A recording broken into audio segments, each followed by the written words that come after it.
Ochilma, kecha 1000 so'm qarzim bor edi. Nima qilaman bu chekingni? Soliq ko'rsang 1000 so'm cashback beradi-da. Voy Jasur, o'sha qarzingni cashback bilan to'lashyaptingmi? Nima, bu ham pul-ku. Menga har doimdek beravering. Ay Jasur, 1 yildan beri bir xil ovqatlanasan. Sal bir oshqozonga yengillik qil. Telefon olib qo'yganman-da, o'shani pulini chiqarishim kerak. Yaxshiyam uy yo mashina olmaganing. Bo'lmasa butun umr bir xil kiyinib, bir xil yeb o'tarkansan-da. Bular gapiraveradi. Menga o'sha 4 ta gumma beravering. Quyosh kulardi. Pishib ketdi yo'qdan taksida ketaveramiz a? Ha, 3 kishimiz-ku chaqir, ha? Men piyoda ketaveraman. Sudi qara 5 kilometr joyga piyoda ketasanmi? Hozir piyoda yurganga pul beryapti-da, har bir ikki so'm ishlab olardim.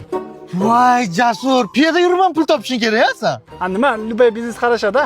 Unda butun Toshkentni piyoda aylanib chiq. Papalam, siniy traktor yetib. Shotga yuboraylik bolalar. Men choyga 1000 so'm kam beraman-da. Nima kam berasan? Sizlardan bir piyola kam ichdim. Shuni ham hisoblab o'tiribsanmi? Ha, sizlar 2 piyoladan men esa 1 piyola ichdim-da. Respekt. Kim Rossiyadan pul jo'natish kerak, ilovalarning foizi baland ekan. Anjelpaydan yuborsam, Yaxshi ishleydimi? qanda?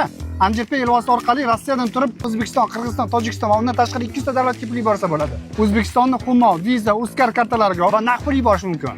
Ilovani qayerdan topsa bo'ladi? Play Market va App Storedan yuklab olsa bo'ladi. Sen Rossiyaga bormagansan-ku, qayerdan bilasan shuncha narsani? Men yaqinda Rossiyaga bormoqchiman-da, o'shanga ipidan ignasigacha hisoblab chiqqanman. Qo'yil. Sen qayerdan bunaqa bo'lib qolgansan, Jasur? Tug'ma ekan omchiman-da.